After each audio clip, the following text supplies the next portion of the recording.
नमस्कार दोस्तों, स्वागत है आप सबका। ओला इलेक्ट्रिक मोबिलिटी के बारे में बात करेंगे। मतलब हम ओला स्कूटर्स के जो शेयर्स हैं उसके बारे में बात करेंगे, जहां पे इसका क्वार्टर 3 का रिजल्ट आ गया है। और क्वार्टर 3 का रिजल्ट बेहद ही खराब आया है, जहां पे 564 करोड़ रुपए का नेट लॉस किया है कंपनी ने। और उससे पहले का एक क्वार्टर 2 की हम बात करें तो वहां पे 495 करोड़ का नेट लॉस किया था। उससे पहले की भी अगर हम बात करें तो आप स्क्रीन पे देख सकते हैं, मैंने पूरा बैलेंस शीट ही डाल दिया है। यहाँ पे आप देखिए क्वार्टर वाइज क्वार्टर जो कंपनी है काफी ज्यादा लॉसेस कर रही है। क्वार्टर 1 में आप देख सकते हैं 347 करोड़ का है। पिछले साल के क्वार्टर 4 में आप देखेंगे, जो कि इस बार के क्वार्टर के कंपैरिजन में हम देखें अगर ईयर ऑन ईयर बेसिस पे कि एक साल पहले सेम क्वार्टर में कंपनी क्या रिजल्ट लेके आई थी, तो वहां पे भी आप 376 करोड़ का लॉस देख सकते हैं। तो इस बार ईयर ऑन ईयर पे अगर आप कंपेयर करें तो 376 करोड़ के लॉस के अलावा जो इस समय क्वार्टर 3 आया है वो 564 करोड़ का लॉस है। तो ये काफी खराब बात है एक ऐसी कंपनी के लिए जो टू व्हीलर सेगमेंट में है, जो इलेक्ट्रिक मोबिलिटी की तरफ जा रही है। मतलब इलेक्ट्रिक सेगमेंट में अपने टू व्हीलर प्रोडक्ट्स को लेके आती है। इस समय उसका जो ब्रांड वैल्यू है काफी अच्छा है, पूरे देश में पॉपुलर है। और मैं यही बात अपने हर वीडियोस में कहता हूं। आप चाहे तो मेरी पहले की भी ओला पे बनाई हुई वीडियोस देख सकते हैं, डिस्क्रिप्शन में आपको लिंक मिलेगा। कि मैं हर बार बार अपने वीडियोस में यही बात कहता हूं कि देखिए ओला एक ऐसी कंपनी है जो ब्रांड वैल्यू, जो बोलने में अच्छी लगती है, जिसका नाम सुनने में अच्छा लगता है, जहां उसकी एक वैल्यूएशन समझने में दिक्कत इसलिए आती है क्योंकि ओला एक ऐसी कंपनी है जो आईपीओ से पहले 2 साल पहले तक हैवी लॉसेस करती थी। साल के 1500-1700 करोड़ तक का लॉस करती थी। यहां पे भी कोई कम नहीं हुआ है। आप पिछले साल का देख सकते हैं तो उसमें भी 1488 करोड़ का जो नेट लॉस है ये ओला ने किया था। इस साल की ही हम बात करें, तीसरे क्वार्टर, पहला, दूसरा और तीसरे क्वार्टर के आप तीनों लॉसेस को जोड़ेंगे तो वो 1400 करोड़ तक अभी ही पहुंच चुका है। अगर क्वार्टर 4 में आने वाले 3 महीने बाद मार्च के पास इसने अपना क्वार्टर 4 रिजल्ट दिखाया और वहां पे अगर फिर से 400 करोड़ का भी लॉस करती है कंपनी, तो पिछले साल का जो लॉस था उसके आसपास और उसे भी बीट कर सकती है। तो एक सिंपल सी समझने की बात है कि जब कंपनी का आईपीओ आ रहा है, आईपीओ आने से पहले कंपनी 2-3 सालों से लगातार लॉस कर रही है, अपने जो एंजल इन्वेस्टर्स है उनका पैसा बर्बाद कर रही है। और कंपनी के पिछले 5 साल में कोई भी मैनेजमेंट में खास चेंजेस नहीं हुए हैं जिसके वजह से प्रॉफिट की तरफ कंपनी बढ़ती हुई दिखे, उल्टा लॉसेस बढ़ते जा रहे हैं। यहां कंपनियां मार्केट में अच्छे शेयर प्राइस की वैल्यूएशन के लिए अच्छी बैलेंस शीट लेके आती है, अपने प्रॉफिट को ग्राफ में बड़ा करती है, ये वैसे ही अपने प्रॉफिट्स को और रेवेन्यू को डिक्लाइन कर रही है। यहां मेरे कहने का कंसर्ट यह है, जो कि मैंने अपने पिछले वीडियोस में भी कहा है, कि इस तरह के आईपीओ को मंजूरी देके सेबी आम निवेशक के साथ, रिटेलर्स के साथ एक तरीके से गलत कर रही है। क्योंकि जो कंपनी पहले से ही प्रॉफिटेबल नहीं है, जिसके पास कोई रोड मैप नहीं है कि आगे भी जाके वो प्रॉफिटेबल होगी, जिसके प्रोडक्ट की जो वैल्यूएशन है, प्रोडक्ट का जो क्वालिटी है वो मार्केट में नेगेटिव चल रहा है, काफी इंपैक्टफुल प्रोडक्ट आ रहा है, जिसके वजह से इसके स्कूटर्स में आग लगना, बैटरी की रिलायबिलिटी में प्रॉब्लम आना, डैमेजेस होना, जो पूरा का पूरा स्कूटर का स्ट्रक्चर है वो प्लास्टिक ओरिएंटेड होना, मतलब क्वालिटी में काफी ज्यादा प्रॉब्लम। और सबसे बड़ी बात है कि इसका जो डिजिटल मीटर है, जो स्पीडोमीटर है, वो जो ग्लिचेस आ रहे हैं, जो स्टार्टिंग प्रॉब्लम हो रही है, सेंसर डिटेक्ट नहीं कर पा रहा। तो ऐसे कई सारे प्रॉब्लम्स है जो कि कस्टमर के तरफ से आ रहे हैं। क्योंकि देखिए ये 1-2 लोगों का या कुछ हजार लोगों का ही वर्डिक्ट नहीं हो सकता है। यहाँ पे कस्टमर को प्रॉब्लम आ रहा है, तभी ओला ने नवंबर में 4000 से ज्यादा ओला सर्विस सेंटर जो है वो ओपन करने के लिए कहा। अब यहाँ पे आपको बात समझनी पड़ेगी कि इतने ज्यादा सर्विस सेंटर हर एरिया, हर डिस्ट्रिक्ट में खोलने का 2 ही पर्पस होता है। या तो आपकी सेल्स इतनी ज्यादा है कि आप उसको डिस्ट्रीब्यूट या जो कस्टमर को प्रोवाइड नहीं करा पा रहे, या तो आपके प्रोडक्ट्स में इतनी ज्यादा प्रॉब्लम है कि आप उसको सॉल्व नहीं कर पा रहे हैं। और यहाँ पे प्रॉब्लम सॉल्व करने की जब बात आई तो आप एक चीज ध्यान दीजिएगा, इन्होंने ये भी कहा कि जो हम नए सर्विस ओरिएंटेड अपना जो शोरूम्स खोल रहे हैं, वहां पे जो शोरूम के जो हमारे कर्मचारी है वो हमारे जो सर्विस सेंटर है उनके साथ मिलकर टाई अप करेंगे, उनके साथ कोलैब करके ये काम करेंगे। मतलब यहाँ पे जो मैन पावर है उसकी भी प्रॉब्लम आ रही है। तो ये तो प्रॉब्लम्स की बात हुई, मैंने पहले भी इस पे किया है। लेकिन आप ये समझिए कि एक आम निवेशक जबकि आईपीओ के लिस्ट होने के बाद इसका शेयर प्राइस 74 रुपीज से लेके 158 रुपीज के हाई पे जाता है। 158 के हाई को देख के क्या 130, 140, 145 पे लोगों ने अपना इन्वेस्टमेंट नहीं किया होगा, और खास करके छोटे रिटेलर्स ने काफी ज्यादा इन्वेस्ट किया होगा और अपना जो भी पैसा है वो पूरा उसमें लगा दिया है। लेकिन उसके बाद से क्या, शेयर प्राइस वापस से गिर के 70 रुपए पे आ जाता है। और अब इस तरह का जो क्वार्टर 3 का रिजल्ट खराब आया है, देखिए अब भी बहुत इन्वेस्टर ऐसे हैं जिनके मन में ये है कि वो ओला में इन्वेस्ट करे, या फिर उनके लगता है कि ये कंपनी प्रॉफिट करेगी। बेशक से ये कंपनी प्रॉफिट करेगी, लेकिन अभी नहीं।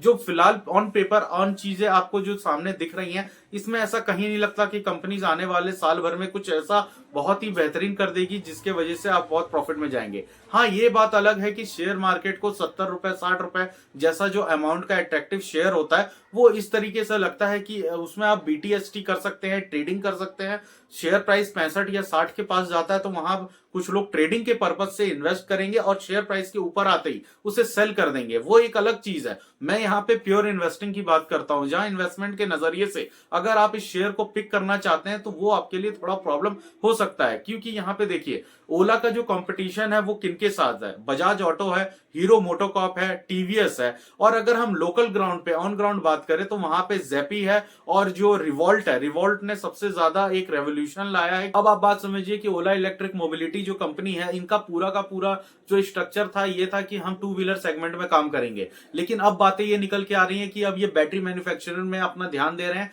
जितना इन्वेस्टर्स का पैसा था वो बैटरी मैन्युफैक्चरिंग में लगा रहे हैं, जहां लिथियम आयन बैटरी को प्रोड्यूस करने का काम चल रहा है। इनका एक तरफ तो जो सेगमेंट है वो लॉस में जा रहा है, इनका जो बिजनेस है वो लॉस में जा रहा है। दूसरी तरफ ये अपने बैटरी जो मार्केट में खबर है उससे ये दिखा रहे हैं कि हम आने वाले समय में बजाज, टीवीएस और हीरो जैसी कंपनियों को बैटरी सप्लाई करेंगे। मतलब खुद का लॉस हो रहा है और खुद की जो बैटरियां हैं वो आप ऐसी जाइंट कंपनियों को प्रोवाइड कर रहे हैं। क्योंकि आपने ये देखा है कि बजाज ऑटो की जो डिमांड है पूरे साल भर में, पिछले 2 साल का एवरेज मैं बता रहा हूं, 450 करोड़ रुपए से ज्यादा का जो लिथियम बैटरी है उसके डिमांड पे है। जो टीवीएस मोटोकॉर्प है उसका 350 करोड़ है, और जो हीरो मोटोकॉर्प है उसका 325 करोड़ है। तो ये चीजों को देख के आपको तो 1000 करोड़ का मार्केट यहीं पे दिख रहा है कि अगर मैं इसको पकड़ लूं तो मेरा जो 1000 करोड़ का मार्केट है सिर्फ लिथियम बैटरी आयन से हो जाएगा। और मेरा जो स्कूटर बिजनेस है वो अलग चलेगा, जो टू व्हीलर बाइक बिजनेस है वो अलग से आने वाला है। तो इन सब प्रोजेक्शन को देख के आपका फोकस जब डाइवर्ट होता है तो आप फिर मार्केट में वो स्टेबिलिटी, वो शेयर प्राइस में स्ट्रेंथ और जो बैलेंस शीट में मजबूती है वो नहीं ला पाते, जिसके वजह से जो निवेशक फंस गए हैं, ऊपर के प्राइस में फंस गए हैं, वो और ज्यादा डिसअपॉइंट हो जाते हैं आपकी इस तरह के बैलेंस शीट को देख के। और जो निवेशक इन्वेस्ट करना चाहते हैं वो कर नहीं पाते हैं क्योंकि आपके क्वार्टर रिजल्ट्स इतने खराब आ रहे हैं, कंपनी का कोई खास प्लानिंग दिख नहीं रहा है। बस नए लॉन्चेस कर देने से आपको थोड़े समय के लिए किक मिल सकता है, लेकिन लॉन्ग टर्म होरिजन के लिए आपको सबसे पहले अपनी बैलेंस शीट को, एक चीज मैं आप इन्वेस्टर से कह देना चाहता हूं, आप यहाँ पे शेयर मार्केट को जो लोग अच्छे से समझते हैं बहुत अच्छी बात है, लेकिन जो लोग नए हैं मैं उनसे एक रिक्वेस्ट करता हूं कि देखिए, मार्केट में अब आजकल डिजिटल बहुत ज्यादा, वर्ल्ड बहुत फेमस हो गया है, हर चीज डिजिटाइज हो गया है, सोशल मीडिया बहुत ही एक्टिव हो गया है। लेकिन एक छोटी सी बात आपको समझनी पड़ेगी, चाहे मार्केटिंग अच्छी कर लो, चाहे सेलिब्रिटी से मार्केटिंग करा लो, चाहे पोस्टर हो, पूरा एकदम चारों तरफ आपका नाम फैलाओ, लेकिन एट द एंड हर तीसरे महीने पे जो क्वार्टर रिजल्ट आता है ना, यही आपकी सारी की सारी जो रिलायबिलिटी है, जो औकात होती है, वो पूरा बता देता है। अगर आपके रिजल्ट्स अच्छे नहीं है, अगर कंपनी अच्छा परफॉर्म नहीं कर रही है, ना डिलीवर कर रही है, ना सेल्स है और ना ही उसके प्रॉफिट्स है, वो कंपनी नहीं चलेगी। वो कंपनी का शेयर प्राइस अगर ऊपर है तो नीचे गिरेगा, नीचे है तो वहीं फंसा रहेगा।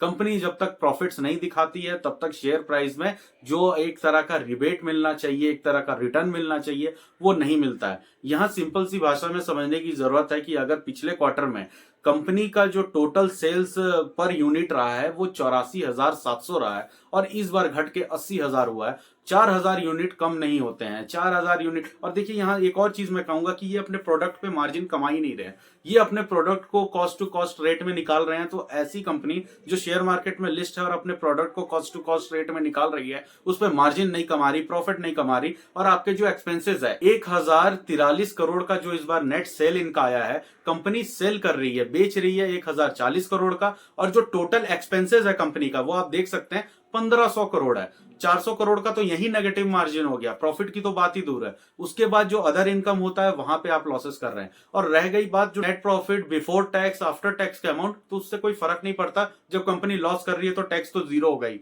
यहाँ पे कंपनी प्रॉफिट करती तो टैक्सेशन भी लगता। आफ्टर टैक्सेशन अगर आपका प्रॉफिट कम भी आता तो भी इन्वेस्टर्स ये समझते कि कोई बात नहीं, कंपनी प्रॉफिट कर रही, वो टैक्सेशन के बाद कम हो जाता है। लेकिन इस तरह की चीजों में आगे आने वाले समय में आपको प्रॉफिट दिखेगा। और डिविडेंड की तो बात आप भूल ही जाइए कि डिविडेंड कभी ये कंपनी देगी भी, तो ये सब चीजें हैं जहां पे एक आम निवेशक को, एक रिटेलर्स को और एक जो नए इन्वेस्टर आए हैं इनको बहुत ही ज्यादा सावधानी रखने की जरूरत है।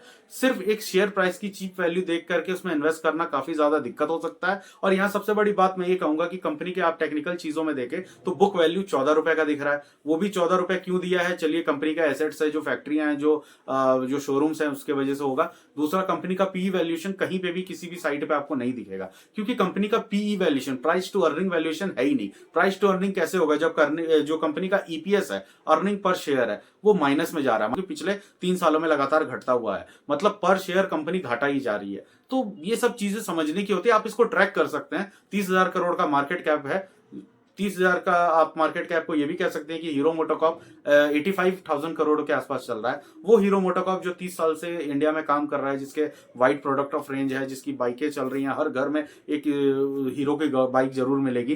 तो इतना कुछ करने के बाद, और ये कंपनी प्रॉफिट में भी है, इतना होने के बाद भी मार्केट कैप इसका 80 से 85,000 करोड़ है। और यहाँ पे ये लोग जो लगातार 5 साल से लॉस करे ही जा रहे हैं और आगे भी दिखेगा ये लॉस, तो वो लोग 30,000 करोड़ का मार्केट मतलब 40% लेके बैठे हैं। तो ये थोड़ा सा अनरिलायबल, अनरियलिस्टिक लगता है। तो इन चीजों से जो इन्वेस्टर्स हैं उन्हें बचने की जरूरत है।